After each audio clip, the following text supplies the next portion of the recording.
Assalamualaikum warahmatullahi wabarakatuh dan salam sejahtera. Salam Malaysia Madani, salam Melakaku Maju Jaya, rakyat bahagia menggamit dunia. Hadirin dan hadirat warga Dewan yang dimuliakan. Alhamdulillah, setinggi-tinggi kesyukuran dipanjatkan kehadrat ilahi kerana atas limpah dan keizinannya jua pertandingan bahas guru pusingan dapat dilaksanakan pada hari ini. Kapal dagang dari seberang, syarat muatan kayu meranti. Dari seluruh negara, tuan-tuan datang, kami di Melaka sedia menanti. Mari kita perdengarkan video bentara. Assalamualaikum warahmatullahi wabarakatuh dan salam sejahtera. Peraturan perbahasan.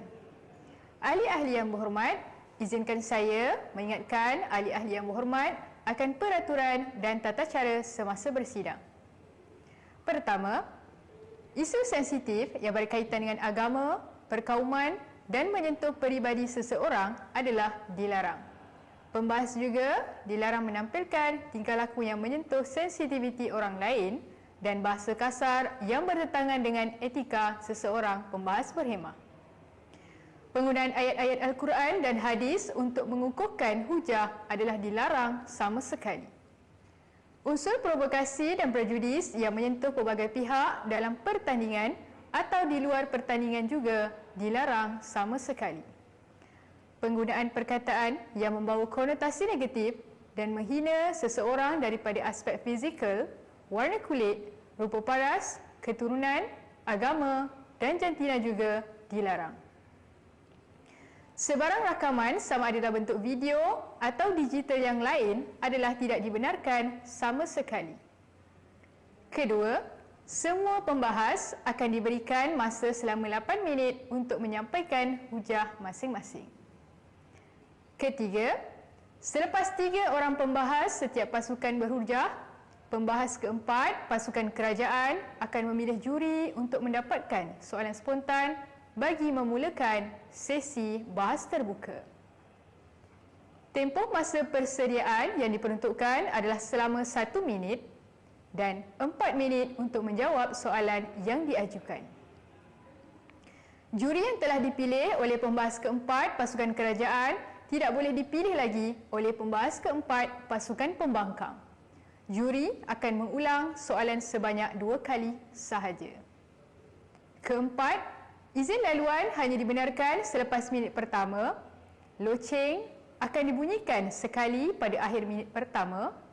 Loceng akan dibunyikan sekali lagi pada akhir minit ke-7 dan loceng akan dibunyikan sebanyak 2 kali apabila tamat minit ke-8. Semasa pembahas sedang berucap, ahli pasukan lawan boleh memohon izin laluan sambil mengangkat tangan. Izin laluan adalah dalam bentuk persoalan, kenyataan, fakta, penjelasan atau pembetulan. 15 saat sahaja diperuntukkan bagi setiap izin laluan.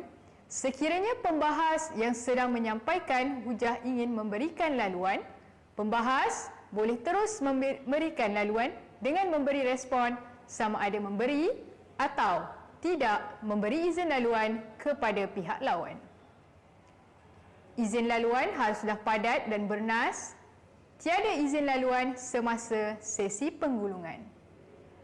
Pembahas keempat hanya boleh menerima 1 sahaja izin laluan semasa sesi bahas terbuka dan boleh membuat izin laluan sepanjang sesi perbahasan. Kelima, pembahas keempat daripada pasukan pembangkang akan memulakan sesi penggulungan dalam tempoh 4 minit dan kemudian diikuti dengan pembahas keempat pasukan kerajaan. Dan keenam, pembahas boleh berbahas mengikut kesesuaian dan keselesaan masing-masing. Dan sidang Dewan, sesi perbahasan akan dihentikan seketika sekiranya rakaman mengalami masalah teknikal. Maka dengan ini, saya menyerahkan majlis ini kepada Yang di-Pertua untuk memulakan persidangan Dewan. Bismillahirrahmanirrahim. Assalamualaikum warahmatullahi wabarakatuh dan salam sejahtera hadirin dan ahli-ahli Dewan yang dihormati. Selamat bertemu dalam sidang Dewan pada sesi petang ini. Selamat datang ke pusingan saringan pertandingan bahas guru Piala Ketua Pengarah Pendidikan Malaysia tahun 2023. Hadirin dan ahli-ahli Dewan yang dihormati, sebelum Dewan yang mulia ini membuka gelanggangnya, saya kenalkan, saya Faizal Abdullah yang memegang amanah sebagai Yang di-Pertua Dewan yang akan mengendalikan persidangan pada petang ini. Turut bersama kita adalah Puan Amizah binti Anwar selaku penjaga masa. Seterusnya, izinkan saya memperkenalkan ahli-ahli yang berhormat yang akan mengambil bahagian dalam sesi perbahasan kali ini.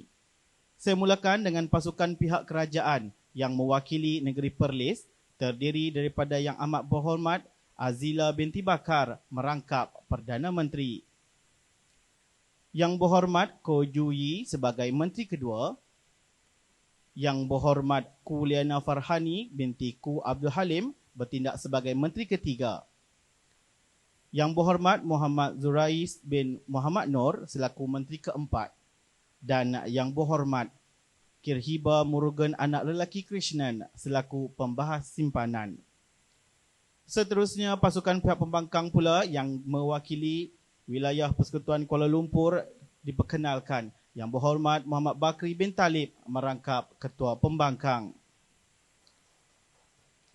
Yang Berhormat Muhammad Fakhruddin bin Zainul Abidin selaku Pembangkang Kedua, Yang Berhormat Dr. Hairul Faizi bin Lokman bertindak sebagai Pembangkang Ketiga, Yang Berhormat Utaya Kumaran anak lelaki Karupiah selaku Pembangkang Keempat, dan Yang Berhormat Ting Limun selaku Pembahas Simpanan.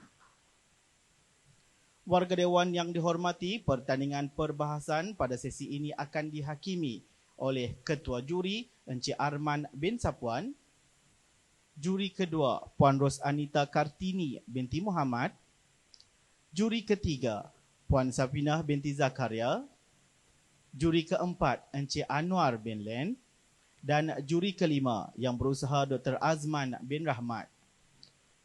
Hadirin dan ahli-ahli Dewan yang dihormati, usul yang akan dibahaskan pada sesi kali ini ialah kemiskinan membentuk jati diri murid. Oleh itu, bagi memulakan perbahasan pada kali ini, Dewan dengan segala hormatnya mempersilakan Yang Amat Berhormat Perdana Menteri Azila binti Abu Bakar untuk mengemukakan usul dan hujah perwakilan kerajaan. Dipersilakan. Cubaan suara. Bismillahirrahmanirrahim. Datang bahtera dari Medan, singgah sebentar di laluan Kerai. Salam Malaysia Mardani saya hulurkan kepada warga Dewan Pembuka Tirai.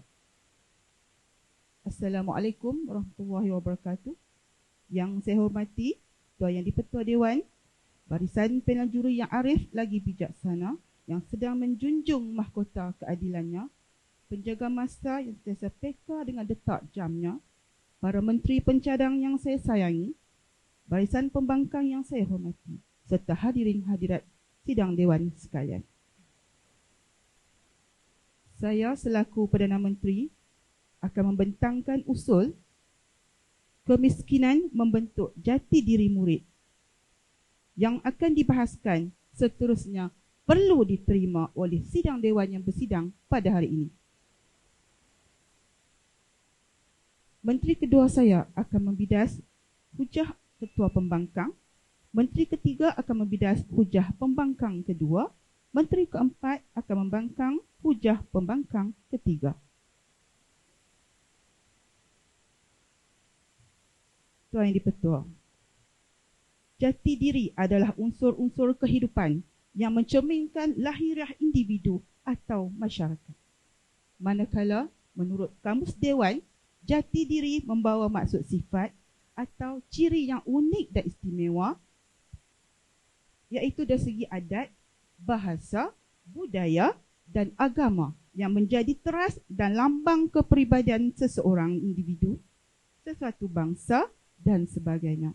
Melambangkan identiti dan juga pembinaan negara Malaysia lebih berteraskan kekuatan. Sidang Dewan sekalian, apabila menyebut tentang kemiskinan, pastinya merujuk kepada taraf ekonomi sesebuah keluarga. Golongan yang dikatakan dalam kelompok kemiskinan ini adalah golongan bawahan yang mempunyai pendapatan dan perbelanjaan mengikut isi rumah B40. Izin laluan Yang Berhormat. Ya, silakan Yang Berhormat. Okey, Yang Berhormat Perdana Menteri, boleh tak bezakan di antara klasifikasi kemiskinan dan klasifikasi kemiskinan tegar? Baiklah, terima kasih Yang Berhormat atas pertanyaan tadi.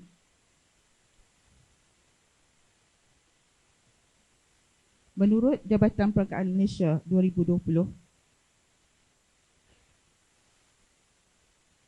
isi rumah B40 di bawah 4,000 RM 4,360 merupakan golongan B40 yang dikategorikan sebagai miskin. Manakala bagi kategori miskin tegar ialah pendapatan isi rumah 500 dan per kapita 100. Izinkan saya meneruskan hujah. Sidang Dewan sekalian, isi rumah B40 adalah isi rumah berpendapatan di bawah RM 4,360. Ini berdasarkan data yang dikeluarkan oleh Jabatan Perangkaan Malaysia bagi tahun 2020. Ibu bapa yang tergolong dalam golongan miskin ini ialah golongan yang tidak mempunyai pendapatan yang cukup untuk menampung perbelanjaan keluarga. Ibu bapa bekerja keras demi kelangsungan hidup dan pada masa yang sama ingin memastikan bagaimana usaha keras ini menjadi satu role model dengan izin yang dipetua kepada anak-anak mereka.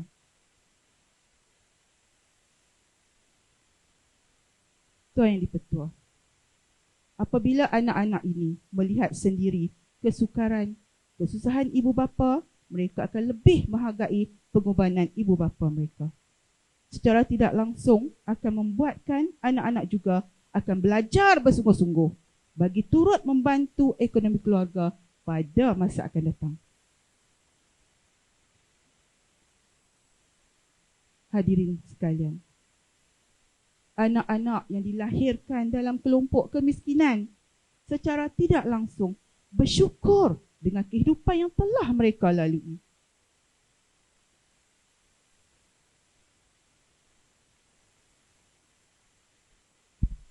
Sidang, ya silakan Yang Berhormat.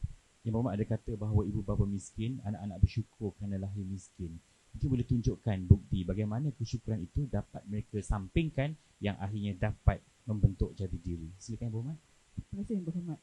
Saya jawab dahulu pertanyaannya Berhormat pembangkang ketiga. Tidak perlu saya mengambil contoh di luar negara atau dalam negara. Saya ambil contoh diri saya sendiri. Saya dilahirkan dalam keluarga yang miskin. Ibu dan bapa saya hanya mengerjakan sawah padi di kampung. Walaupun saya mempunyai 2 beradik saja, tetapi saya sudah melihat bagaimana kesukaran dan kesusahan hidup ibu bapa saya. Hendak membeli ayam pun tidak mampu, hendak membeli ikan kembung ataupun di kawasan utara dipanggil ikan temenung pun tidak mampu. Kami hanya makan ikan darat saja tuan-tuan dan puan-puan. Ikan darat yang dipancing sendiri disebabkan kami duduk kawasan kampung yang izinkan saya teruskan. Di kawasan kampung yang pun dengan sawah. Jadi apabila melihat kesukaran ibu bapa saya telah berusaha sehingga ke hari ini saya adalah seorang guru yang dapat membantu kembali kehidupan keluarga saya pada masa yang lalu. Tetapi malangnya menteri, para barisan pembangkang, para juri dan hadirin sekalian, ibu saya telah meninggal dunia. Tetapi beliau sempat melihat kerjaan demi kerjaan yang saya capai. Walaupun sekarang saya bukan seorang yang kaya. Izinkan saya teruskan hujah. Tuan yang dipetua, kita renungkan kisah seorang pemuda, Muhammad Azlan Abdullah, yang sekarang berumur 32 tahun. Beliau datang daripada keluarga miskin tegar. Seperti yang saya katakan tadi, bagi keluarga miskin tegar ialah pendapatan isi rumah 500 dan per kapita 100. Azlan merupakan seorang pengutip sampah disebabkan kemiskinan hidup ketika itu. dia membawa pulang sisa makanan yang masih elok dari tempat kerja beliau.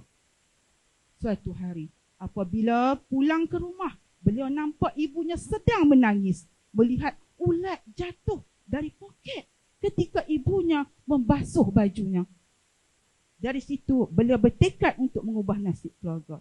Sidang Dewan sekalian, apabila murid datang di kelompok kemiskinan, ibu bapa pastinya kurang berkemampuan untuk membeli gadget-gadget kepada anak-anak. Mereka akan lebih mengutamakan keperluan asas seperti makanan dan pakaian. Jadi telah berkurangnya kebergantungan anak-anak ini kepada penggunaan gadget. Dan seterusnya membentuk satu jati diri supaya menghargai permohonan ibu bapa. Sidang Dewan, kita tidak boleh menafikan melalui sistem pendidikan juga telah merapatkan jurang pendidikan antara golongan yang miskin dan golongan berada. Sistem pendidikan negara tidak pernah menafikan hak golongan miskin untuk mendapatkan pendidikan yang secukupnya. Semua golongan di negara ini berhak mendapatkan kesamarataan dalam bidang pendidikan sehingga ke tahap yang lebih tinggi. Jadi, para juri, usul pada hari ini perlu diterima demi membentuk jati diri murid. Sekian, mohon untuk terus mencadang. Terima kasih diucapkan kepada Yang Amat Berhormat Perdana Menteri apabila pasukan Perlis membentangkan hujahnya, rindu saya negeri di Kedah. Kan banyak hari berada di sini, teringat kampung halaman. Baiklah, seterusnya Dewan dengan segala hormatnya mempersilakan Ketua Pembangkang Yang Berhormat Muhammad Bakri Talib untuk menyampaikan hujah-hujah balas perwakilan pembangkang. Dipersilakan. Bismillahirrahmanirrahim, dengan nama Tuhan yang Maha Besar lagi Maha Perkasa. Demi kemaslahatan rakyat jelata dan demi kemenjadian anak bangsa, maka kami hadir pada hari ini untuk membangkang usul yang dibawakan oleh meja kerajaan. Betapa kononnya kemiskinan membentuk jati diri murid. Sebelum itu, terima kasih Tuan Yang di-Pertua, rakan-rakan kerajaan, pembangkang, serta seisi Dewan yang bersidang hari ini. Ramai. Assalamualaikum dan salam Malaysia Madani. Baiklah Tuan Yang di-Pertua, sebelum itu, setiap mata yang tertutup belum tentu dia tidur. Tetapi, setiap mata yang terbuka belum tentu dia melihat. Dan dengan ini kami jelmakan pendirian kami di meja pembangkang betapa kami tidak bersetuju dengan gagasan usul yang dibentangkan oleh meja kerajaan. Tuan Yang di-Pertua, dua portfolio utama akan saya laksanakan sepanjang perdebatan hari ini. Pertama, saya akan menyemak semula pendefinisian meja kerajaan. Kedua, saya akan mengutarakan satu hujah meja pembangkang. Baiklah Tuan Yang di-Pertua, beliau menyatakan bahawa pada hari ini, jati diri merujuk kepada Kamus Dewan, sifat, ciri unik, istimewa, identiti, teras, lambang dan kepribadian. Namun sedar ataupun tidak, sepanjang penghujahan beliau tidak langsung diceritakan keempat-empat perkara yang ada sebagai ciri-ciri jati diri yang perlu untuk mereka tunjukkan dalam Dewan Perdebatan hari ini. Baiklah, seterusnya Tuan Yang di-Pertua, sedar ataupun tidak, mereka pada hari ini tidak langsung meletakkan konotasi perkataan membentuk. Bagaimana keadaan membentuk itu berlaku, bagaimana keadaan mendidik itu berlaku, Tuan Yang di-Pertua. Sebaliknya, beliau mengutarakan kisah yang menyebabkan saya mengalirkan air mata dalam Dewan yang bersidang pada hari ini. Namun Tuan Yang di-Pertua, oleh kerana kegagalan Yang Amat Berhormat Perdana Menteri mengutarakan definisi yang lengkap, maka kami tampil pada hari ini dengan premis menyatakan kemiskinan tidak membentuk jati diri murid atas satu dasar, satu rasional, melihat kepada impak-impak kritikal kemiskinan yang tidak memungkinkan pembentukan jati diri murid. Baiklah Tuan Yang di-Pertua, mari kita analisis hujah Yang Amat Berhormat Perdana Menteri. Beliau menyatakan bahawa pada hari ini semua pelajar berhak mendapat pendidikan. Memberikan contoh Muhammad Azlan dan sebagainya. Namun Tuan Yang di-Pertua, pada hari ini kami tidak pernah menafikan bahawa semua insan berhak untuk mendapat pendidikan sama ada kaya ataupun miskin. Namun Tuan Yang di-Pertua, pada hari ini mereka perlu tunjukkan apabila keadaan miskin itu, mereka seterusnya berusaha untuk mengubah nasib keluarga dan sebagainya. Dan kami pada hari ini akan menunjukkan apabila ada keadaan miskin itu, maka wujud kekangan, ancaman dan ketidakupayaan untuk membina jati diri yang sebaiknya dalam kalangan murid tersebut, Tuan Yang di-Pertua. Baiklah Tuan di-Pertua, mari kita lihat. Profesor Madya Dr. Ku Suhaila Ku Johari dalam kajian sosioekonomi masyarakat bandar dan luar bandar 2020 mendapati keterlibatan pelajar B40 dalam kemelut sosial dilaporkan semakin tenat. 42.3% pada tahun 2018 meningkat kepada 56.7% pada tahun 2019. Tuan Yang di-Pertua, pada hari ini kami tidak menafikan hak mereka. Namun dan juga kami tidak menafikan keadaan miskin mereka. Namun oleh kerana keadaan itu menyebabkan mereka terlibat dengan jenayah, maka kami cukup sedih pada hari ini dan kami katakan ia tidak membentuk jati diri murid. Baiklah Tuan Yang di-Pertua, lah baris nan berpahat, lah jalan nan berturut. Selesai bidasan hujah yang amat berhormat Perdana Menteri, saya bentangkan kronologi kami di meja pembangkang. Pertama, saya akan mengutarakan satu hujah minda kebergantungan. Manakala akan bangkit timbalan saya, akan mengutarakan hujah kedua, konflik sosial yang membarah. Manakala akan bangkit yang ketiga, akan memuhasabahkan meja kerajaan dan seperti lazimnya akan bangkit menteri keempat untuk menjawab soalan spontan dan membuat penggulungan. Baiklah Tuan Yang di-Pertua, saya rindukan izin laluan namun tidak ada. Mari kita lihat hujah pertama kami di meja pembangkang. Di bawah kata kunci, minda kebergantungan. Tuan Yang di-Pertua, dalam hujah ini saya akan menceritakan kepada anda bagaimana faktor kemiskinan menjadi penyumbang kepada pembentukan minda subsidi atau minda kebergantungan terhadap bantuan, lantas sukar ataupun tidak, mereka tidak mahu lagi untuk berusaha dan untuk mencapai kejayaan. Baiklah Tuan Yang di-Pertua, hari ini kami tidak pernah menafikan wujud keadaan miskin di negara kita, wujud anak-anak yang susah dan juga para pelajar yang ala kadar sahaja kais pagi, makan pagi. Namun Tuan Yang di-Pertua, kami juga bukan menghukum mereka. Apabila miskin, maka wujud masalah. Apabila miskin, terlibat dengan minda kebergantungan. Namun, hal inilah sebenarnya yang ingin kami buktikan bahawa tidak berjaya untuk mereka wujudkan jati diri yang sepatutnya, Tuan Yang di-Pertua. Sebelum itu silakan Bapak. Baiklah, Yang Berhormat menyebut bahawa minda kebergantungan pada subsidi. Jadi bila mereka ni miskin, kerajaan tak sepatutnya beri langsung bantuan atau subsidi untuk membolehkan mereka membentuk jati diri.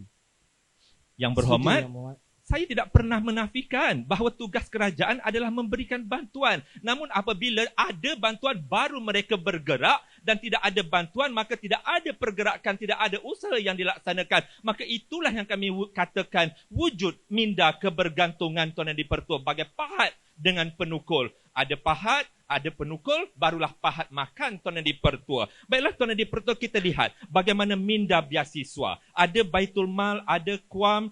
Namun Tuan Yang di-Pertua, ada golongan pelajar yang tidak pernah datang ke sekolah, Tuan Yang di-Pertua. Namun malangnya, duit beasiswa tersebut habis digunakan, Tuan Yang di-Pertua. Yuran tidak dibayar, buku tulis pun tidak lengkap, tetapi bermotosikal mahal dan juga mempunyai gadget yang mahal. Makna kata Tuan Yang di-Pertua, oleh kerana bantuan beasiswa yang diberikan tersebut, maka wujud penyalahgunaan, maka di manakah keadaan jati diri yang sepatutnya wujud itu, Tuan Yang di-Pertua, dek kerana kemiskinan mereka. Kami tidak salahkan mereka miskin. Kami juga tidak salahkan bantuan itu perlu untuk diberikan. Namun penyalahgunaan bantuan tersebut merencatkan usaha pembinaan jati diri. Fakta kedua, Laporan Pertubuhan Kerjasama dan Pembangunan Ekonomi OECD menyatakan kadar hutang negara 2022 sejumlah 45 bilion, meningkat kepada 61.4 bilion pada tahun 2023 sehingga mengalami defisit ekonomi 5.8%.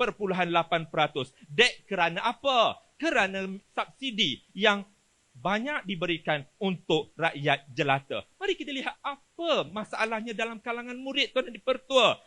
Lebih 2,000 pelan data, 200,000 pelan data diberikan kepada pelajar. Lebih 400,000 peranti juga diberikan kepada pelajar B40, Tuan Yang di-Pertua. Namun, menurut laporan utusan Malaysia, 27 Oktober 2022, terdapat 74 kes peranti tersebut dijual di pasaran terbuka, Tuan Yang di-Pertua. Lantas timbul persoalan, di manakah pembentukan jati diri yang sepatutnya wujud kerana kemiskinan tersebut, Tuan di-Pertua, gagal untuk disuburkan. Baiklah Tuan di-Pertua, dengan ini saya mohon agak usul tidak diterima Dewan Yang Mulia. Mohon membangkang. Terima kasih diucapkan kepada Yang Berhormat Ketua Pembangkang.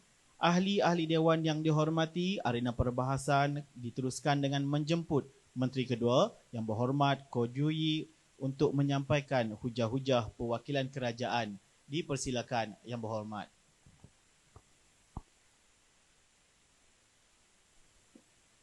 Selamat sejahtera dan salam mengucapkan terima kasih Yang di-Pertua Dewan. Baik, izinkan saya untuk membidaskan tentang Ketua Pembangkang. Sebentar tadi, Ketua Pembangkang menyatakan bahawa tentang murid miskin telah melakukan banyak kes jenayah dan telah menunjukkan data-data tersebut. Tapi, adakah Ketua Pembangkang telah menunjukkan data-data yang sangat jelas kebelakangan ini untuk menunjukkan bahawa hanya orang miskin akan melakukan kes jenayah sahaja? Kadang-kadang, bukan orang miskin yang akan melakukan kes jenayah, tetapi orang yang keruntuhan jati diri, orang yang keruntuhan akhlak, orang yang keruntuhan adab budaya akan melakukan kes-kes yang jenayah tersebut. Jadi saya tidak menyokongkan tentang hujah-hujah yang diberi oleh Ketua Pembangkang. Yang selain itu, tadi Ketua Pembangkang juga telah menghujahkan bahawa orang miskin juga. Ya, silakan. Yang Berhormat, Ketua Pembangkang saya dah nyatakan golongan-golongan yang berkenaan jenayah tadi adalah kelompok daripada kumpulan B40. Ya. Golongan-golongan miskin. Golongan-golongan miskin bukan bermakna dia mesti nak mencuri. Dia tidak membawa maksud kena melakukan kes jenayah. Adakah data-data yang sangat jelas menunjukkan B40 kena mencuri, meragut atau membuat kes-kes jahat ke? Tidak. Tidak. Jadi kenapa kena menekankan orang miskin nak melakukan kes jenayah? Tidak. Selain itu, Ketua Pembangkang tadi juga menyatakan bahawa orang miskin juga telah menghabiskan wang-wang bantuan tersebut yang telah disumbangkan oleh pihak-pihak tertentu. Tiada juga data yang telah tiada juga data yang telah menunjukkan bahawa orang miskin akan menghabiskan duit-duit tersebut. Tidak. Jadi, silakan tunjukkan data yang jelas lagi. Okey. Jadi, selesainya bidasan saya akan mula dengan hujah-hujah saya. Jadi, pihak barisan kerajaan akan menyokong tentang usul kemiskinan dapat membentuk jati diri murid. Sejak 2012, kerajaan melaksanakan dasar pendidikan percuma. Golongan sasaran khususnya B40 iaitu golongan pendapatan keluarga di bawah gaji bulanan minimum membabitkan kanak-kanak daripada keluarga atau penempatan miskin bandar, luar bandar ataupun pinggir bandar. Jadi, hal ini telah menyebabkan Jadi, ibu bapa dari keluarga B40 yang miskin, mereka tidak mampu untuk menyediakan gadget-gadget yang canggih ataupun untuk memberikan kecapaian internet. Jadi, mereka budak daripada B40, mereka tidak mempunyai peluang untuk belajar yang lebih mendalam. Contoh, mereka tidak dapat bertuition di luar sekolah. Okey, saya bagi satu contoh.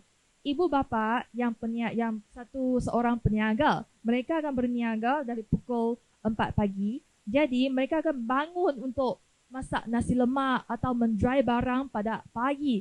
Jadi anak-anak mereka boleh nampaklah kesusahan atau hidupan ibu bapa yang sangat menderita. Jadi mereka akan berusaha untuk mengubahkan nasib mereka dengan caranya belajar. Jadi kita di sini boleh nampaklah semangat mereka untuk belajar dengan bersungguh-sungguh. Jadi perbezaan dalam akhlak mereka, jati diri mereka tu telah menunjukkan bahawa pembentukan jati diri murid telah diwujudkan. Ya, silakan. Tunjukkan yang pertama, tunjukkan bukti apabila keluarga susah, semua pelajar berusaha. Kedua, tunjukkan peranti internet diberikan, tidak ada penyalahgunaan peranti tersebut. Sila izinkan saya teruskan dengan hujah saya. Jadi, anak-anak ini yang nampak kehidupan ibu bapa mereka yang sangat menderita, mereka akan berusaha untuk mengubah nasib mereka. Jadi, daripada penyataan di sini, kita sudah boleh nampak perbezaan pertukaran emosi budak-budak tersebut untuk membentukkan jati diri yang lebih kuat. Ahli Jawatan Kuasa Pimpinan Parti Amanah Negara, Amanah Faiz Fazil menyifatkan bahawa tekanan kos sara hidup semakin meninggi di Malaysia dan impaknya lebih teruk dalam kalangan rakyat B40. Jadi, hal ini telah membuktikan bahawa murid-murid dari B40 yang daripada golongan miskin memang belajar bersungguh-sungguh untuk mengubahkan nasib mereka. Jadi, di sini, selaku Menteri Kedua, saya ingin menyokong tentang usul kemiskinan membentuk jati diri murid. Baik. Sekejap. Saya ingin memberi didasan tentang soalan yang ditanya oleh Ketua Pembangkang. Penyalahgunaan peranti berlaku, namun dia hanya adalah segelintir, bukan secara keseluruhan.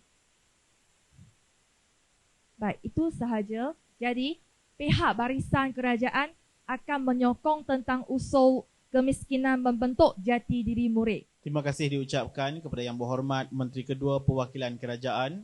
Kini Dewan mempersilakan Pembangkang Kedua Yang Berhormat Muhammad Fakhruddin Zainul Abidin untuk menyampaikan hujah-hujah perwakilan pembangkang. Dipersilakan. Sedih bila mendengar kerana kemiskinan anak bangsa kita tidak dibela. Terima kasih Tuan Yang di-Pertua Barisan Kerajaan Proksi Pembangkang serta warga Dewan yang budiman. Tuan Yang di-Pertua, usul berbunyi kemiskinan membentuk jati diri murid.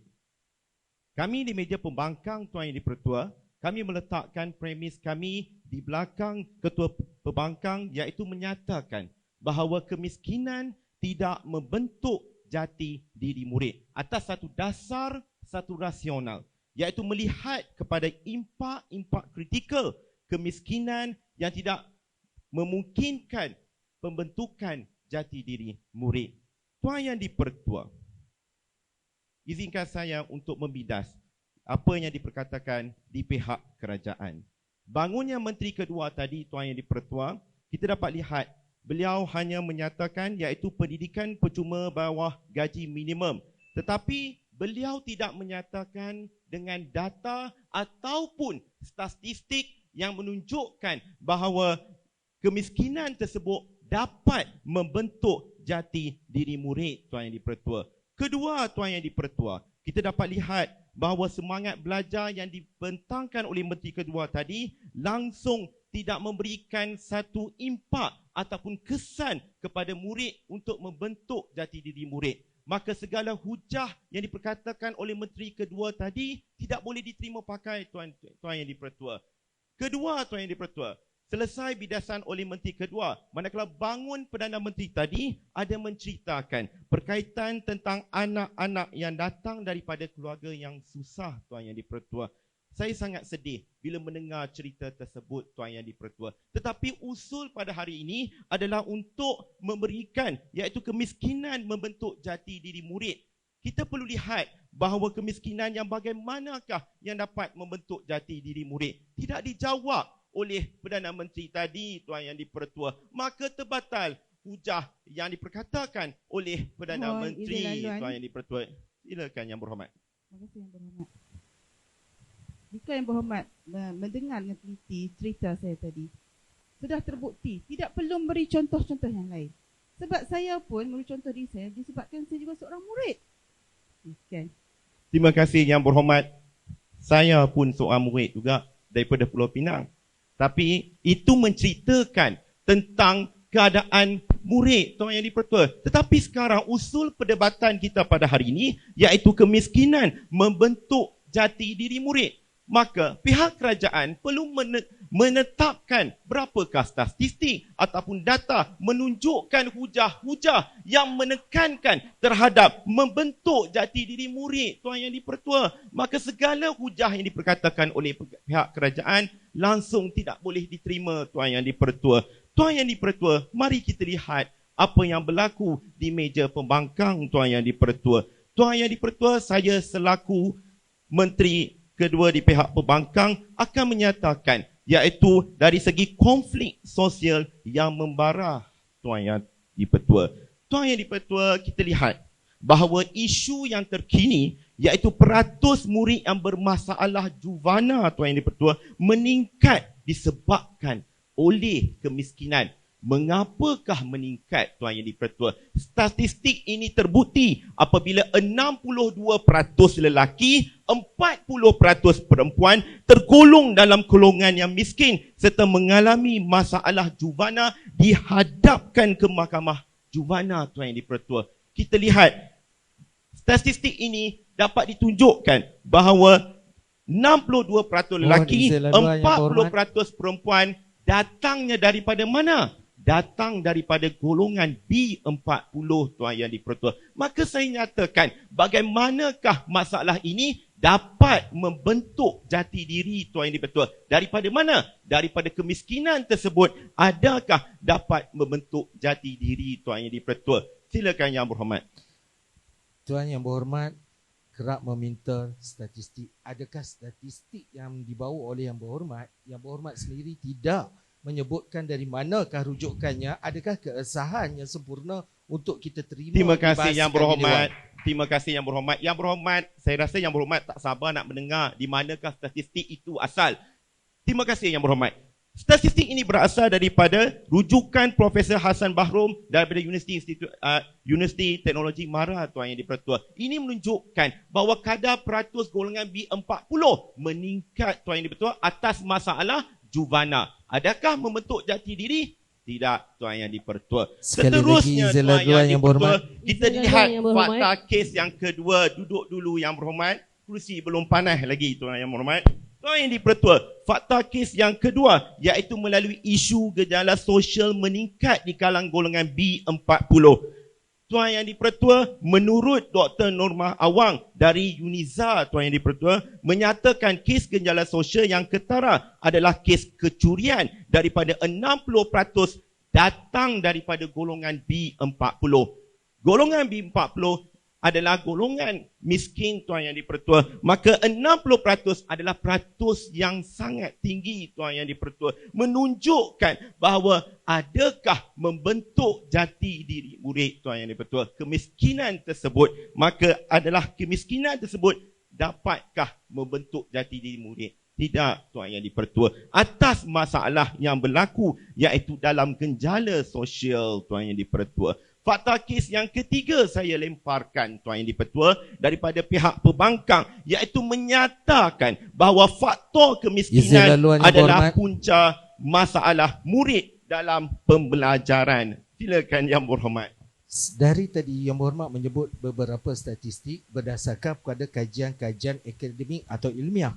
Jadi tanpa menyedari bahawa Yang Berhormat tidak menyebutkan sama reliability analysis, mohon izin Yang di-Pertua, pada pihak Dewan dan kita tak dapat menerima statistik tersebut. Terima kasih Yang Berhormat. Melalui statistik inilah mengukurkan hujah yang menunjukkan kepada kemiskinan itu tidak membentuk jati diri murid. Kita kena keluarkan statistik bagi untuk menunjukkan bahawa adakah jati diri tersebut, Tuan Yang di-Pertua. Tuan Yang di-Pertua, fakta kes yang keempat, Tuan Yang di-Pertua, isu keciciran mengikut tahap di atas sebab kemiskinan. Kita lihat 93.1% usia 6 hingga 12 tahun, 84.06% 12 hingga 14, 77.87% 16 tahun ke atas, Tuan Yang di-Pertua.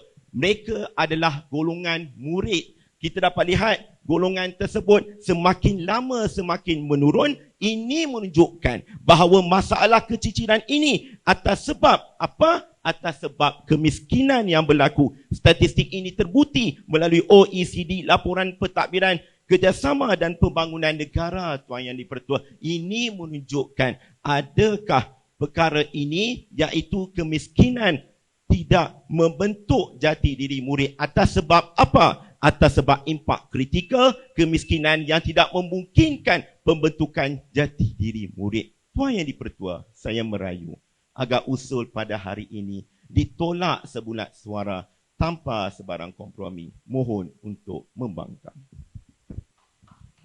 Dewan merakamkan ucapan terima kasih atas ucapan perwakilan pembangkang sebentar tadi. Nampaknya usul perbahasan semakin hangat dan rancak dibahaskan. Perwakilan kedua pihak pembangkang tebal lorat utaranya. Setebal saya orang Kedah.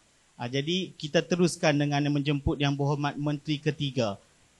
Dipersilakan Yang Berhormat Kuliana Farhani untuk menyampaikan hujah perwakilan kerajaan. Dipersilakan Yang Berhormat.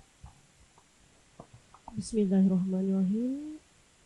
Salam sawala untuk terus mencadang. Usul kita masih sama. Kemiskinan membentuk jati diri murid. Terima kasih Tuan Yang di-Pertua, yang saya hormati barisan juri, yang saya hormati juga barisan pembangkang, dan yang saya kagumi dengan pendirian kami rakan-rakan di barisan pihak kerajaan seterusnya, warga perwakilan sekalian.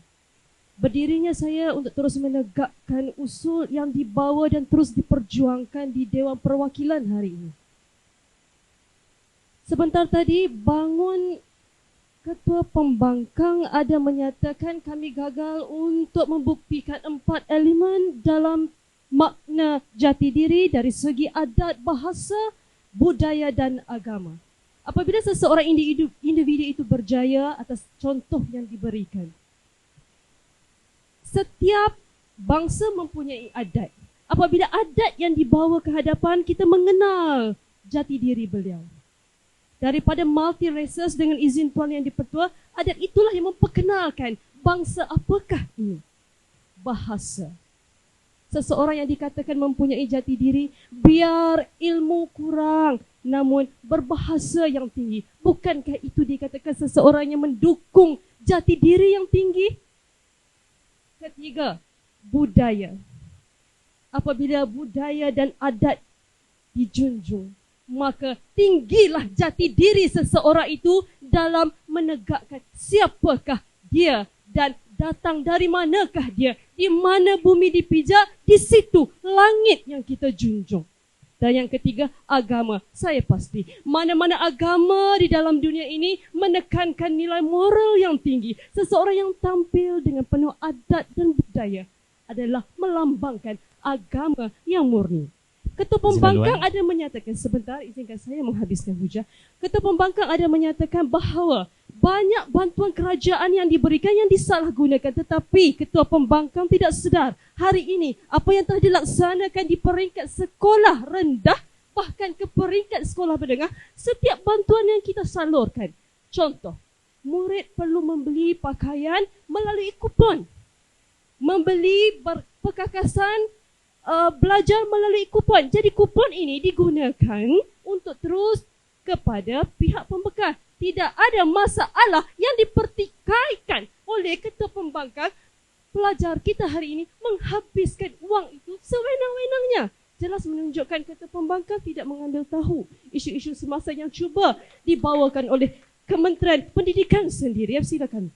Yang Berhormat, menurut Pengerusi Lembaga Amanah Yayasan Sejahtera, Tan Sri Faizah Muhammad Tahir menyatakan bantuan awal persekolahan yang diberikan kepada murid tidak pun digunakan untuk membayar yuran, membeli peralatan sekolah dan juga bantuan persekolahan. Sebaliknya membeli gadget, motosikal yang mahal, pakaian berjenama dan sebagainya. Terima kasih Yang Berhormat. Saya tidak menolak statistik demikian. Namun statistik demikian sejauh mana yang memberi impak hanya segelintir.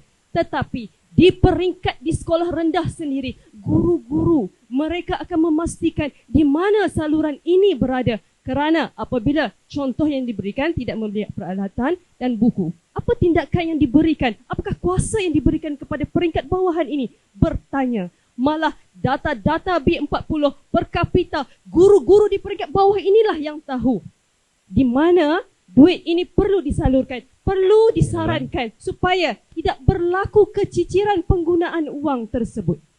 Ini bermakna guru-guru akan membimbing di manakah duit itu digunakan, maksud yang berhormat? Kami tidak memimpin sepenuhnya, tetapi kami memberi pantauan di mana memberi cadangan. Tuan, tolong beli buku sedemikian agar duit tersebut tidak berlaku keciciran yang diomong-omongkan oleh pihak pembangkang. Ini jelas menunjukkan di peringkat bawah telah mengadakan atau telah melaksanakan pembasmian agar tidak berlaku ketirisan penggunaan wang untuk kebejatan moral. Silakan duduk, Yang Berhormat, izinkan saya meneruskan hujah saya. Bangun pembangkang kedua menyatakan statistik menunjukkan kesalahan-kesalahan juvana. Persoalan saya mudah. Adakah yang melakukan kes juvana ini tidak mempunyai jati diri, tetapi pelajar yang berjaya, belajar di luar negara, tetapi minum arak, berpakaian songsang, berhidup secara sosial, itu baru dikatakan mempunyai jati diri? Tidak, kerana pembangkang kedua hanya menyatakan bahawa kesalahan juvana oleh B40 dicetuskan oleh kemiskinan. Ini jelas menunjukkan bahawa kesalahan jenayah bukan daripada kemiskinan. Ini adalah jati diri di mana kemiskinan inilah yang akan membentuk siapa. Sedangkan yang berjaya di luar negara juga hilang jati dirinya. Silakan Yang Berhormat pertama. Yang Berhormat, tunjukkanlah apabila kemiskinan, maka ada jati diri yang terbina. Kami telah pun tunjukkan apabila ada kemiskinan, ada masalah jati diri. Baik, Yang Berhormat, jika saya bawa sejarah untuk ditelusuri, kita melihat secara global untuk anak-anak murid hari ini menjadikan dengan izin Tuan Yang di-Pertua role model. Jika kita lihat di luar negara, siapa J.K. Rowling? Pernah menjadi pelajar yang paling miskin, pernah menjadi pelajar yang mempunyai kedudukan yang titik terendah dalam hidup. Tetapi atas kesedaran beliau, sejauh mana beliau perlu menggunakan bantuan kerajaan ini untuk membangunkan beliau menjadi siapa beliau hari ini. Ini adalah kerana kesedaran dari mana, siapa, bagaimana dan bila beliau perlu bangun dan mengekalkan jati diri beliau. Seterusnya kita boleh katakan bahawa Taikun Perniagaan Tan Sri Muhtar Al-Bukhari juga datangnya, lahirnya dari background dengan izin Tuan Yang di-Pertua berlatar belakangkan anak kampung yang susah dahulunya bekerja hanya dengan menaiki bas. Namun hari ini, berapa kenderaan yang beliau boleh beli?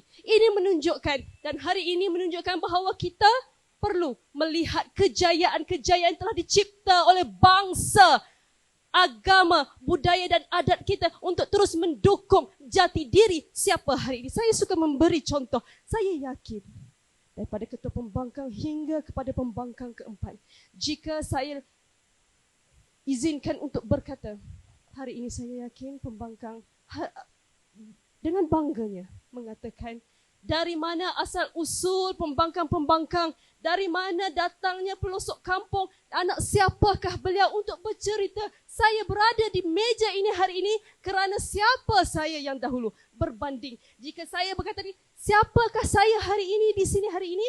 Kerana mak bapak saya adalah orang jutawan. Yang manakah menimbulkan jati diri kebanggaan itu? Pastinya apabila kita berada di sini hari ini adalah kerana kemiskinan kita yang dahulu. Betul atau tidak, warga dewan, barulah kita boleh dikatakan individu yang berjaya. Sekian, berdirinya saya di sini kerana dicemburui oleh masa. Untuk itu saya sebagai kerajaan ketiga mohon untuk terus membawa usul ini dipersetujui oleh seluruh warga dewan. Mengajak ketua pembangkang dan rakan-rakan pembangkang, ayo kita tarik kerusi dan terus sorong ke meja kami bagi sama-sama kita berganding bahu menyokong usul yang diperdebatkan pada hari ini. Jangan asyik membangkang, lama-lama duduk di belakang. Sekian, salam Sawalak, saya mohon untuk terus mencadang. Terima kasih diucapkan kepada Yang Berhormat Menteri Ketiga. Ucapan Yang Berhormat persis pengacara wanita hari ini. Tahniah Yang Berhormat. Warga Dewan sekalian, sesi perbahasan diteruskan dengan mempersilakan pembangkang ketiga untuk menyampaikan hujah-hujah perwakilan pembangkang. Dipersilakan Yang Berhormat Dr. Hairul Faizi Luqman. A'udzubillahiminasyaitonirrajim. Bismillahirrahmanirrahim. Jangan fitnah saya. Saya memang anak orang miskin. Tapi kerana usul perdebatan hari ini, kita nak bercerita kepada sidang dewan realiti semasa bagaimana kemiskinan itu tadi tidak membentuk jati diri. Dek kerana melihat cerita-cerita telah kami gambarkan dalam dewan perdebatan pada hari ini. Bukan kita menidakkan anak-anak miskin ini tidak berjaya. Bukan menidakkan juga anak-anak miskin ini tidak mampu meneroka sampai ke goncang dunia. Tetapi Tuan Dipertua, usul perdebatan ingin melihat pada masa kini, adakah kemiskinan itu mampu membentuk jati diri ataupun tidak, Tuan Dipertua? Mengikut premis kami, Tuan Dipertua, kami katakan kemiskinan tidak membentuk jati diri murid atas dasar satu rasional, iaitu melihat kepada impak-impak kritikal kemiskinan yang tidak memungkinkan pembentukan jati diri. Mari kita intai kekhilafan yang dilakukan oleh pihak kerajaan. Pertama tadi, Tuan Dipertua, apabila selesai duduknya Menteri yang ketiga, kata beliau tentang definisi adat, bahasa, budaya, dijulang dan sebagainya. Kami bukan tuntut definisi berkenaan perkara-perkara ini, tapi kami tuntut kepada sidang dewan, apakah elemen-elemen ini yang membentuk kepada jati diri? Tidak diceritakan. Bagaimanakah adat itu membentuk jati diri? Bagaimanakah agama itu membentuk jati diri? Tidak disampaikan dengan baik. Tuan Dipertua, seterusnya, kata beliau pada hari ini pemberian barangan-barangan itu diberikan secara kupon, Tuan Dipertua. Maaf Tuan Dipertua, bantuan awal persekolahan diberikan secara tunai sebanyak RM100 dan RM150. Tertolak pembidasan itu, Tuan Dipertua. Seterusnya, Tuan Dipertua, kata mereka apabila saya persoalkan tentang guru-guru sukar untuk memantau wang yang digunakan. Katanya guru-guru akan pantau murid-murid apabila diberikan bantuan. Saya rasa hujah ini agak retorik, Tuan Dipertua. Bagaimanakah guru-guru apabila duit diberikan kepada para ibu bapa dan anak-anak, seterusnya akan tahu, memantau, oh dia pergi kedai A, beli gadget, pergi kedai B, beli buku dan sebagainya. Itu permasalahan mereka. Kerana dalam sesi pengujahan, mereka hanya melemparkan hujah-hujah retorik, hanya bercerita kepada sidang dewan. Yang keempat, Tuan Dipertua, saya paling sedih apabila beliau mengkritik pelajar-pelajar kita yang belajar di luar negara, anak-anak orang kaya, katanya meminum arak, Tuan Dipertua. Sedangkan Tuan Dipertua, kita lihat murid-murid ini ialah murid-murid yang telah dipilih mewakili Malaysia belajar di luar negara. Dan mereka tidak minum arak, Tuan Dipertua, tetapi fokus mereka untuk belajar sampai ke Mercu Gading Kejayaan. Itu masalah mereka menuduh anak-anak bangsa kita. Seterusnya, Tuan Dipertua, bangun pula yang kedua. Di sebelah sana, Tuan Dipertua, kita lihat. Kata mereka pada hari ini, kerajaan melaksanakan pendidikan percuma. Ibu bapa B40 tidak mampu sediakan prasarana. Tidak dapat hadir ke sekolah lah dan sebagainya. Bina jati diri, berikan peranti. Itu isu yang mereka gambarkan. Tuan Dipertua, kisah beri peranti ini ingin saya ceritakan kepada sidang dewan. Kalau anda ingat dalam aplikasi TikTok, pernah seorang guru meluahkan perasaan. Ketika PDPR berlaku, saya nak ceritakan. Sekolah telah memberikan dana bajet kepada golongan B40 untuk berikan peranti untuk hadir dalam kelas secara maya. Tetapi pelajar ini merungut. Katanya tiada rangkaian internet dan sebagainya. Tetapi apa yang mengejutkan, di dalam aplikasi TikTok, pelajar-pelajar atau murid ini sedang beraksi dengan penuh gayanya. Sedangkan tidak menghadir dalam sesi kuliah tersebut ataupun sesi pengajaran yang disampaikan. Ini menunjukkan golongan B40 ini kita berikan dana, tapi mereka sendiri dengan merencatkan pembantuan tersebut, Tuan Dipertua. Maka hujah itu juga wajar ditolak. Seterusnya, Tuan Dipertua, kata beliau, Parti Amanah memaklumkan bahawa anak-anak B40 mengubah nasib mereka dek kerana kemiskinan. Hujah ini tidak lengkap. Bagaimanakah pengubahan kepada kemiskinan itu berlaku, Tuan Dipertua? Sedangkan kalau kita lihat kajian yang telah dilakukan dalam satu conference yang diadakan di luar negara dengan izin Tuan Dipertua, Social Work Congress 2022 yang berlangsung di Thailand, yang bertajuk Poverty and Delinquency, a Quality Study on Selected Journal Juvenile in Malaysia, yang dipaparkan oleh Dr. Tai Sung Hong, Dr. Sijak Abu Bakar, dan juga beberapa Mohon profesor izin yang lain laluan. menyatakan bahawa anak-anak yang lahir daripada kemiskinan ini menyebabkan ancaman kepada kemajuan murid. Dek kerana dorongan Mohon izin ibu bapa laluan yang itu berhormat. mempengaruhi kemenjadian anak-anak mereka. Makna kata dalam kajian ini mengejutkan. Apabila ibu bapa mereka lahir daripada kalangan-kalangan nelayan, anak-anak mungkin akan mengikuti perbuatan tersebut. Silakan. Yang berhormat, persoalan saya, mengapa para pembangkang begitu yakin dan percaya kepada video TikTok yang dibuat oleh murid-murid ini? Itu persoalan saya. Tuan Yang Dipertua, murid-murid menghasilkan video ataupun kandungan. Guru-guru menegur kenapa tidak masuk kelas online dengan izin Tuan Yang Dipertua. Tetapi apabila guru membuka TikTok, mereka ada dalam rangkaian tersebut. Dalam kelas secara maya tidak hadir. Bukannya murid-murid tadi tu yang menyatakan kepada kita dalam sidang perdebatan, tetapi guru yang membongkarkan kisah tersebut. Sila cakna. Tuan Yang Dipertua, kita lihat pula permasalahan Perdana Menteri yang baru duduk sebentar tadi. Pada hari ini dalam perdebatan tidak pernah dengar langsung konseptual perdebatan yang mereka gagaskan dalam perdebatan. Mereka hanya berhujah secara retorik tentang diri sendiri, tentang jiran saya, tentang jiran sana, rumah sana dan rumah sini. Itu permasalahan mereka. Ada saja berlaku, terus menghukum jati diri dapat dibentuk. Itu bukannya satu pengujian yang cukup baik. Sepatutnya mereka tunjukkan pada hari ini kepada sidang dewan bahawa jati diri itu telah terbentuk hasil daripada bantuan yang telah disalurkan, hasil daripada pelaksanaan-pelaksanaan yang telah digalurkan. Tetapi tidak, Tuan Dipertua. Saya bidas, Tuan Dipertua, satu persatu. Apabila bangunnya, Menteri keempat saya bersoalkan tentang kemiskinan, tahap antara kemiskinan tega dan kemiskinan secara biasa, kata beliau 500 hingga 100 ringgit. Itu masalah besar. Rupanya mereka tak faham tentang definisi kemiskinan. Saya jelaskan. Miskin tengah adalah sebanyak RM900 ke bawah dan miskin bandar adalah sebanyak 2,000 ke bawah. Sumber daripada Jabatan Perangkaan Malaysia. Maka Tuan Dipertua, di barisan pihak kerajaan, sebenarnya mereka menggagaskan usul pada hari ini dengan menganggap miskin itu tidak mampu, tidak ada duit, tidak ada wang dan sebagainya. Tapi tidak memahami usul perdebatan dengan cukup baik. Tuan Dipertua seterusnya, kata beliau, ibu bapa pada hari ini miskin melihat kepada kesukaran anak-anak. Apabila saya persoalkan kepada beliau, lahir dalam keadaan miskin, jadi anak-anak itu bersyukur. Bagaimana bersyukur? Beliau cerita tentang diri beliau. Kata beliau tadi bahawa saya ni lahir daripada keluarga yang susah dan sebagainya. Ingin saya buktikan Tuan Dipertua.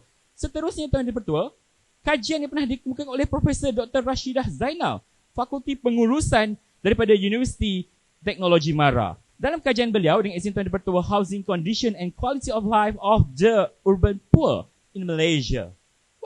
Apakah masalah yang terjadi Tuan Dipertua dalam kajian ini? Kajian ini mendedahkan bahawa Tuan Dipertua, faktor daripada rumah yang bermasalah, di mana kawasan-kawasan setinggan, flat dan sebagainya, menghasilkan masalah kepada isu dadah, mencuri, seks bebas. Ini bukannya kisah-kisah tipu Tuan Dipertua.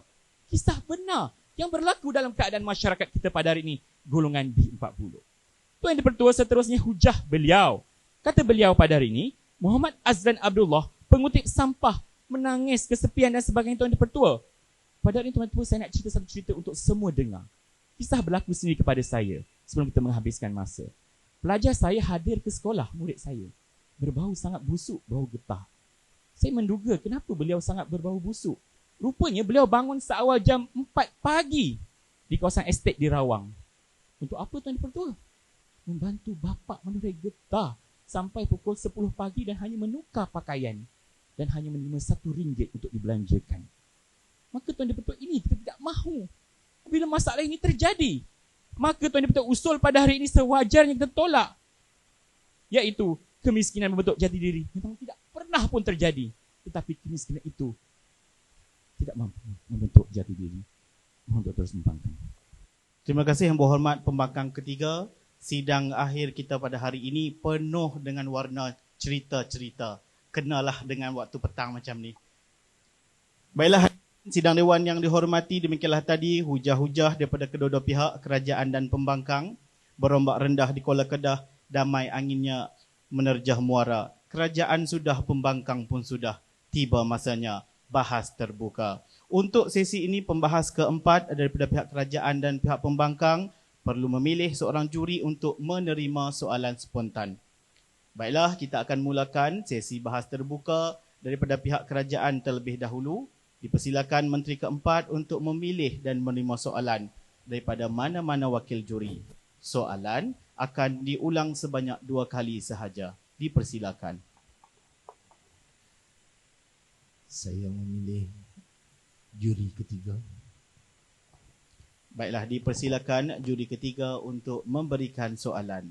Okey, soalannya berbunyi, kemiskinan jati diri adalah kemiskinan sebenar. Mohon respon. Saya ulang. Kemiskinan jati diri adalah kemiskinan sebenar. Mohon respon. Terima kasih. Baiklah, Yang Berhormat diberikan 1 minit sebagai persediaan. 1 minit Yang Berhormat bermula sekarang. Yang Berhormat, masa 1 minit yang diberikan sudah tamat. Dengan ini Dewan mempersilakan Menteri keempat, Muhammad Zurais bin Muhammad Nor, untuk menjawab soalan spontan tersebut. Dipersilakan. Terima kasih Yang di-Pertua Dewan.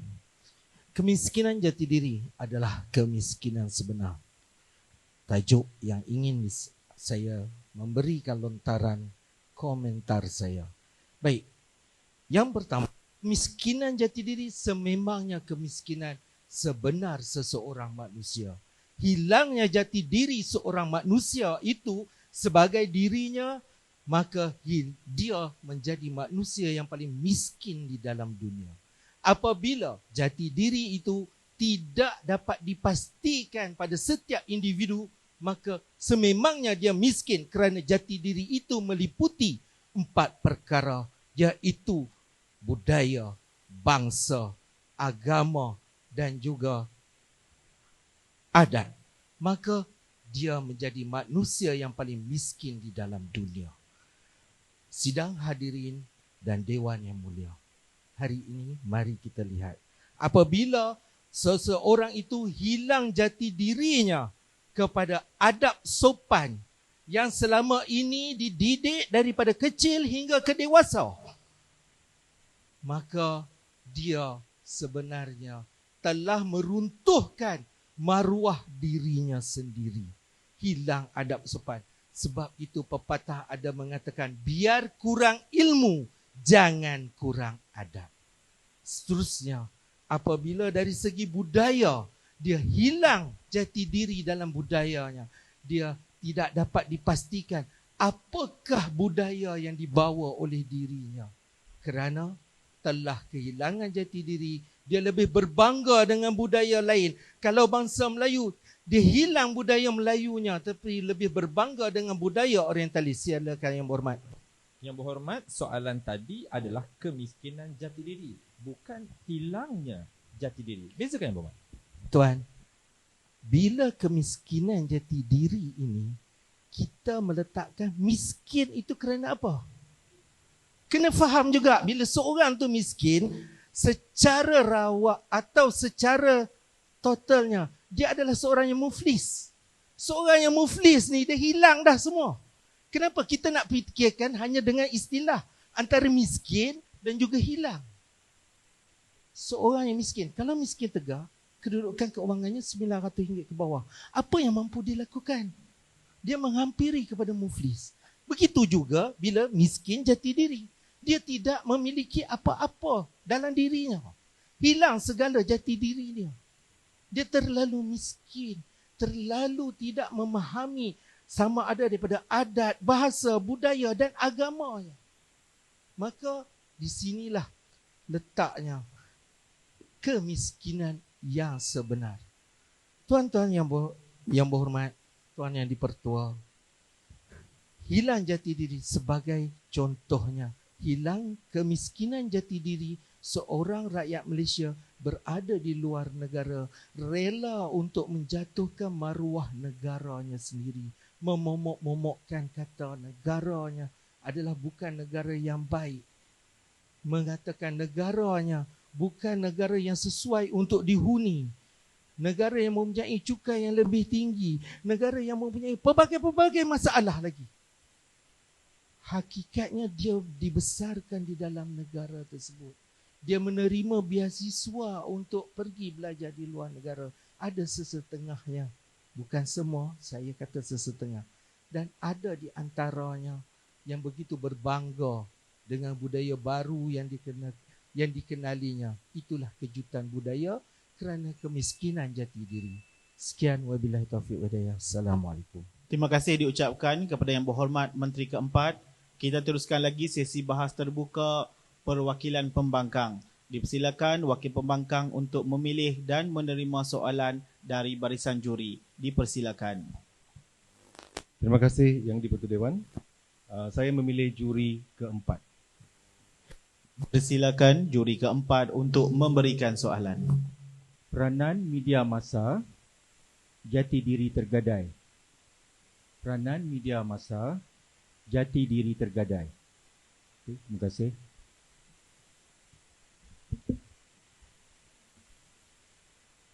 Yang Berhormat diberikan 1 minit sebagai persediaan. 1 minit Yang Berhormat bermula dari sekarang. Yang Berhormat, masa 1 minit yang diberikan sudah tamat. Dengan ini Dewan mempersilakan pembangkang keempat untuk menjawab soalan spontan tersebut. Dipersilakan. Terima kasih Yang di-Pertua Dewan. Seterusnya barisan juri. Kecil tapak tangan, nyiru saya tadahkan. Soalan yang diberikan kepada saya, peranan media massa jati diri tergadai. Saya amat setuju dengan frasa kata ini. Bila kita kata media massa, dia adalah merangkumi bahan elektronik dan bahan bukan elektronik yang terdapat dalam pelbagai media sosial seperti TikTok, WhatsApp dan ada pelbagai. Nak senaraikan, ada banyak.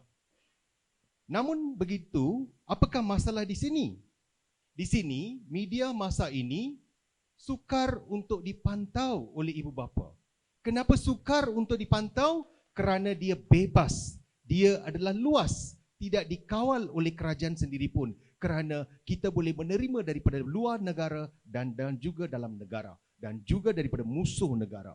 Dan akhirnya ia akan menyebabkan kanak-kanak kita, murid-murid kita terpengaruh dengan anasir-anasir subversif ataupun budaya-budaya songsang yang tidak sesuai untuk negara kita.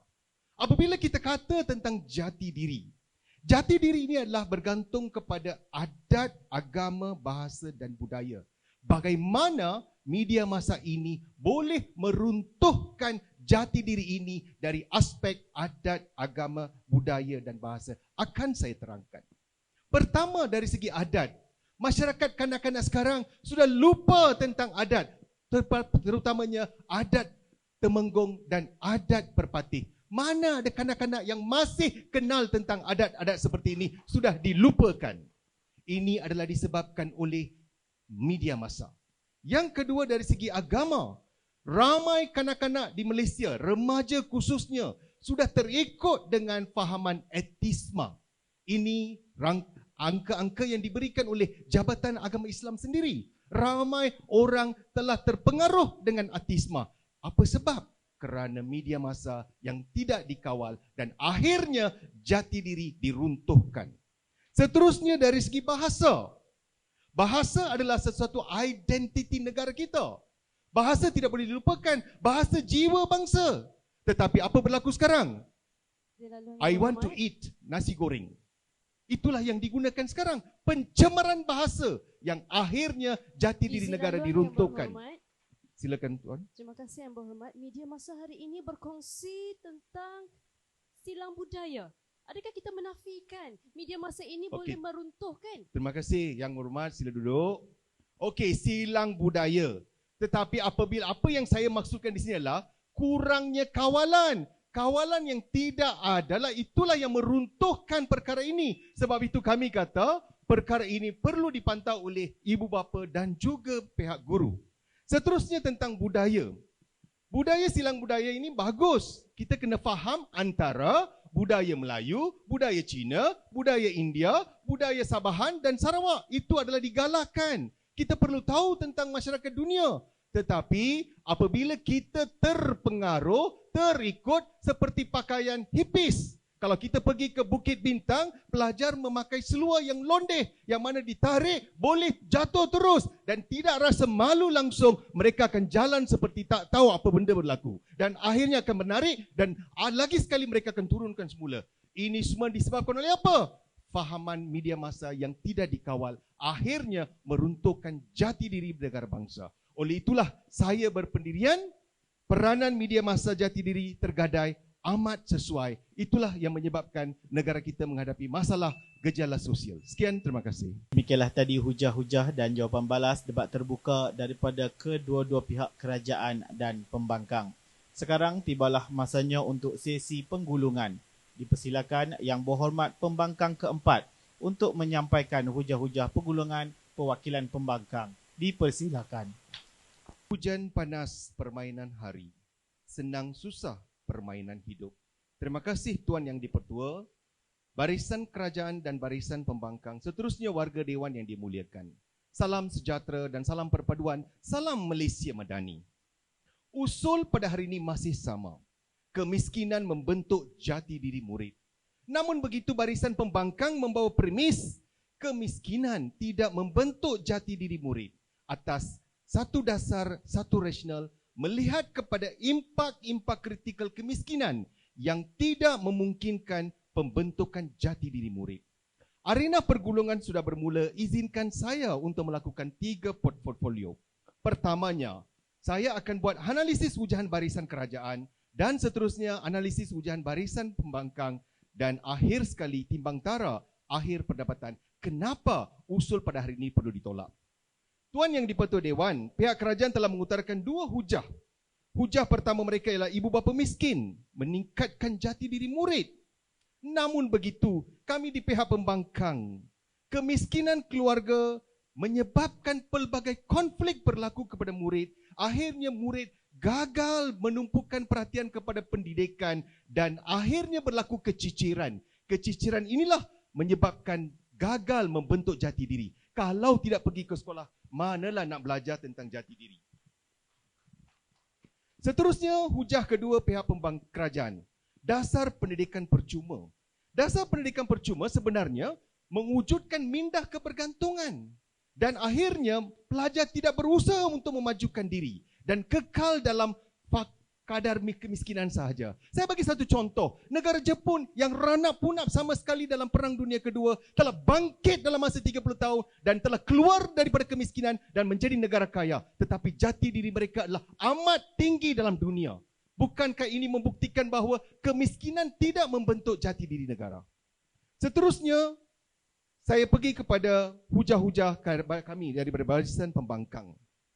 Ketua pembangkang telah memberikan mindah kebergantungan di mana fakta yang telah diberikan ialah senario kemiskinan murid, kadar hutang negara semakin bertambah dan bantuan awal persekolahan.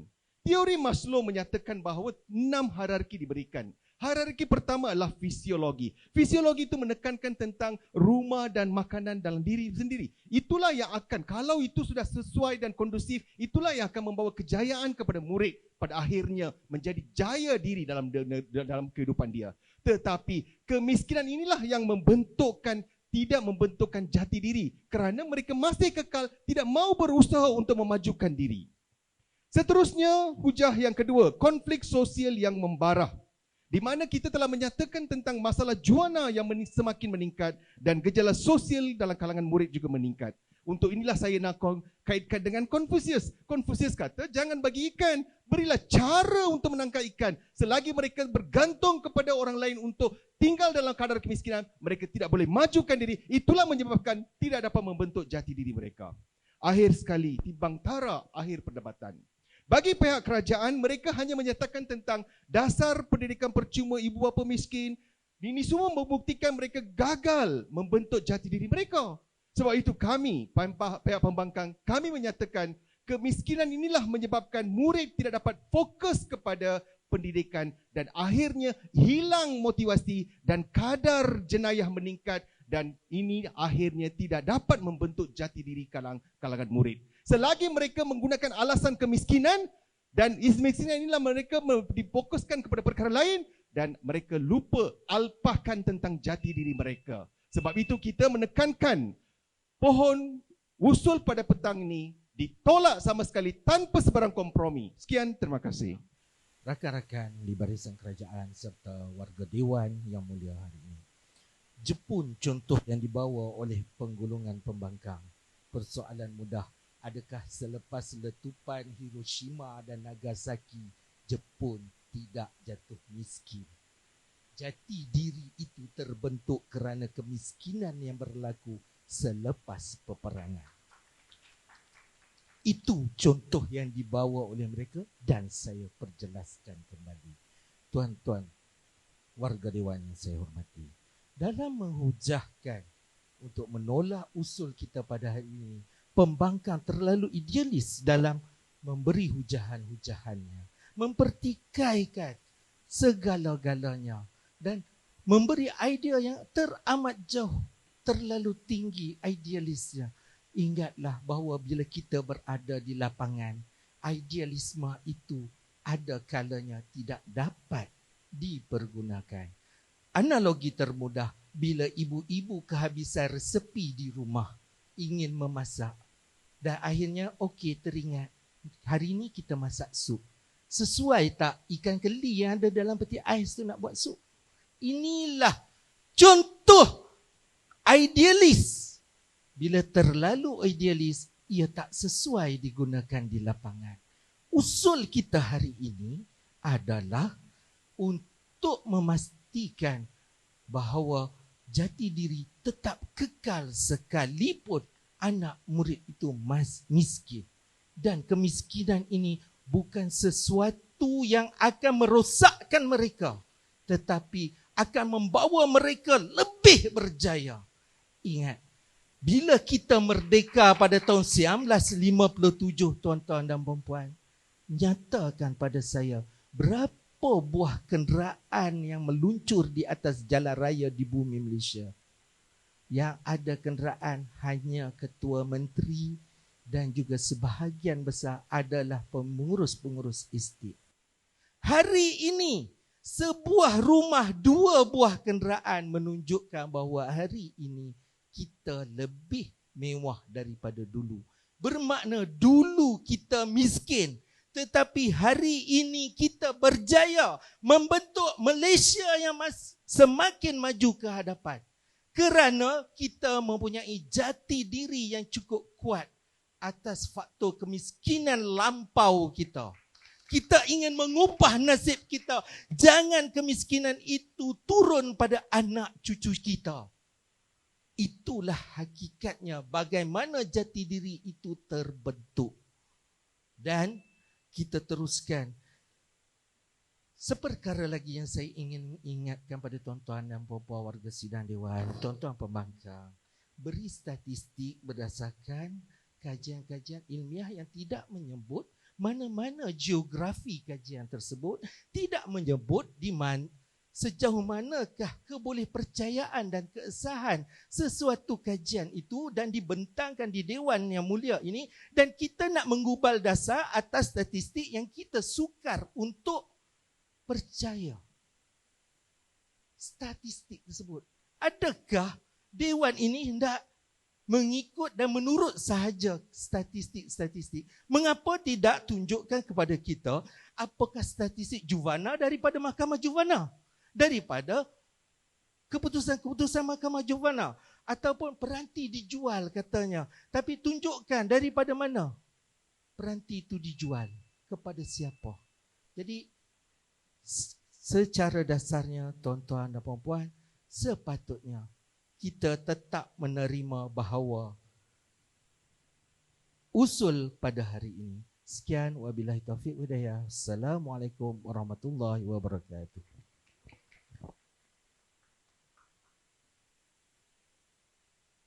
Terima kasih Yang Berhormat Perwakilan Kerajaan keempat. Sidang Dewan sudah teradat si anak lelaki mati berjuang berundur jangan. Berani kami menjunjung adat, bukan memberi kata dan puji. Di bumi Melaka kita berbahas, saling bertukar idea dan pendapat. Hanya budi dalam ingatan, buat kenangan sepanjang hayat. Demikianlah berakhirnya sesi perbahasan pada peringkat saringan kali ini. Untuk makluman, keputusan pertandingan petang ini akan diumumkan esok. Sama-sama kita nanti dan doakan kejayaan pasukan masing-masing. Ahli-ahli yang berhormat, Dewan dengan ini mengumumkan bahawa Dewan akan ditangguhkan pada jam 5.10 petang. Sekian, terima kasih.